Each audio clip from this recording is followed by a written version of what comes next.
इस समय अफगानिस्तान की सत्ता के लिए तालिबान की तरफ से दो प्रमुख दावेदार हैं। उनके बारे में भी आप सबको जानना चाहिए कि तालिबान के नेता हैं कौन, क्योंकि अब आप इन्हें बार बार देखेंगे, बार बार इन्हें सुनेंगे, इनके नाम अखबारों में पढ़ेंगे। इनमें पहले नेता का नाम है मुल्ला अब्दुल गनी बरादर, जो तालिबान का सबसे बड़ा पब्लिक फेस है और मुल्ला उमर का दामाद है।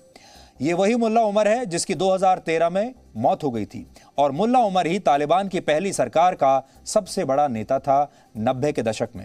मुल्ला अब्दुल गनी बरादर उन 4 लोगों में से एक है जिन्होंने वर्ष 1994 में तालिबान का गठन किया था।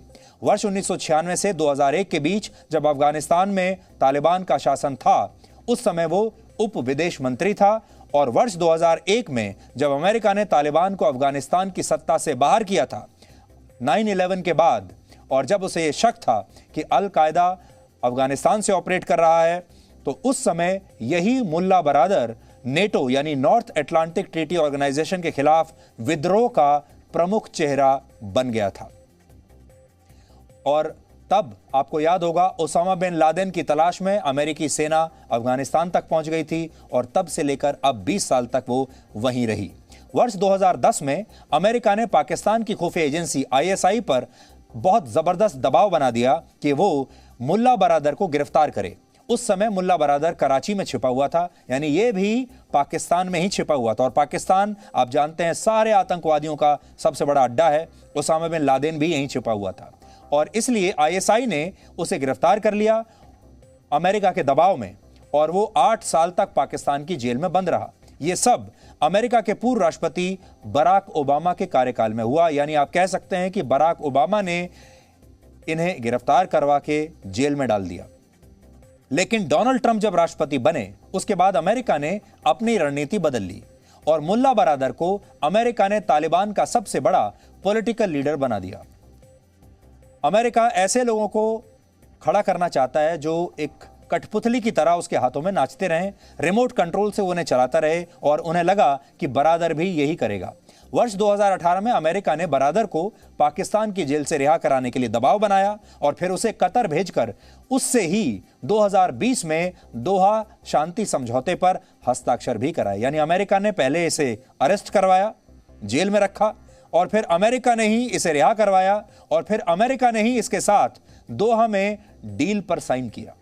2019 में जब तालिबान के 11 सदस्यों का एक प्रतिनिधिमंडल इमरान खान से मिला तो उनमें मुल्ला बरादर भी था और वो प्रमुख चेहरा था। यानी अफगानिस्तान में तालिबान की वापसी के लिए सारी कोशिशें पिछले 3-4 साल से चल रही थी, नई नहीं है। और अब खबरें हैं कि मुल्ला बरादर को अफगानिस्तान की सत्ता मिल सकती है। अगर मुल्ला बरादर अफगानिस्तान का नया राष्ट्रपति बन गया तो आतंकवाद को दुनिया में एक अंतर्राष्ट्रीय मंच मिल जाएगा, जहां से मुल्ला बरादर जैसे लोग आतंकवाद को सही ठहराने की कोशिश करेंगे और इससे ऐसे आतंकवादियों के सारे पाप आसानी से धुल जाएंगे। इससे बड़ी बात यह होगी कि आतंकवाद को लेकर दुनिया में जो टॉलरेंस है वो बहुत बढ़ जाएगा और आतंकवाद एक तरीके से कानूनी शक्ल ले लेगा और आतंकवाद जिस नज़र से आज देखा जाता है दुनिया में, उसे एक लेजिटिमेसी मिल जाएगी।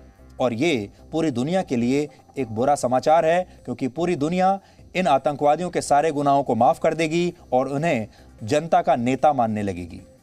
इसका मतलब क्या हुआ? इसका मतलब यह हुआ कि पूरी दुनिया यह तय कर लेगी कि वो आतंकवादियों को माफ कर देंगे और ना ही आतंकवाद अब उनके लिए इतना बड़ा गुनाह रह जाएगा। और फिर दुनिया भर के आतंकवादी जो है इससे प्रेरणा लेंगे और उन्हें लगेगा कि अगर अफगानिस्तान में ऐसा हो सकता है तो फिर किसी भी देश में ऐसा हो सकता है। वो उस देश में खून बहाकर सत्ता में आ सकते हैं, संयुक्त राष्ट्र में उन्हें एक मंच भी मिल सकता है, उनसे सारे दुनिया के बड़े बड़े नेता हाथ भी मिला सकते हैं और उन्हें दुनिया के हर बड़े मंच में सदस्यता भी मिल जाएगी और फिर सब कुछ ठीक हो जाएगा। अफगानिस्तान की गद्दी हिब्तुल्लाह अखुंदजादा को भी मिल सकती है, यह दूसरा नाम है जो तालिबान का सुप्रीम लीडर माना जाता है। हिब्तुल्लाह को तालिबान का खतरनाक कमांडर होने के साथ इस्लाम धर्म का विद्वान भी माना जाता है।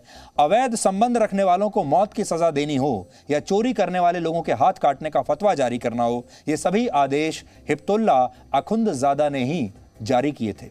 हिब्तुल्लाह को अल कायदा के चीफ का भी बहुत करीबी माना जाता है। 2016 में जब अमेरिका ने तालिबान के पूर्व प्रमुख अख्तर मोहम्मद मंसूर को एक ड्रोन हमले में मार दिया था तो उसके बाद ही यह जिम्मेदारी हिब्तुल्लाह को मिली थी। अख्तर मोहम्मद मंसूर वही तालिबानी नेता है जिसने कांधार हाईजैक की आतंकवादी घटना में मसूद अजहर के रिहा होने पर उसे गले लगाया था और उस समय भी हिब्बुल्लाह उसका करीबी हुआ करता था। इसलिए भारत से पुराना रिश्ता है और ये लोग भारत को इससे पहले भी बहुत बड़े बड़े जख्म दे चुके हैं।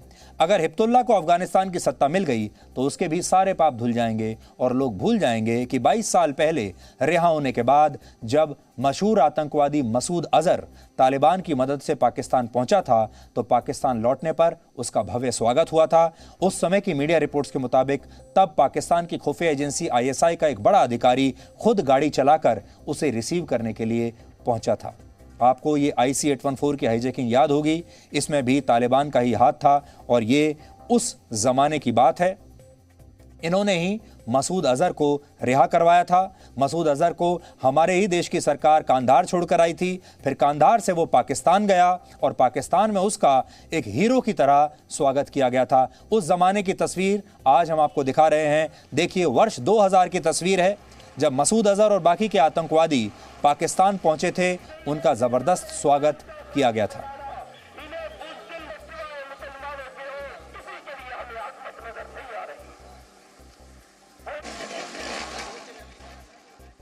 दो और आतंकवादी अफगानिस्तान की सत्ता संभालने के लिए इस रेस में शामिल हैं। इनमें एक नाम है सिराजुद्दीन हक्कानी, जो हक्कानी नेटवर्क का सुप्रीम लीडर है और आतंकवादी संगठन ISIS का करीबी है, और दूसरा है मुल्ला याकूब, जो तालिबान के मुख्य संस्थापक मुल्ला उमर का बेटा है। तो ये वो चेहरे हैं जिनके बारे में आपको अब बार बार सुनना पड़ेगा और जिन्हें आपको देखना होगा।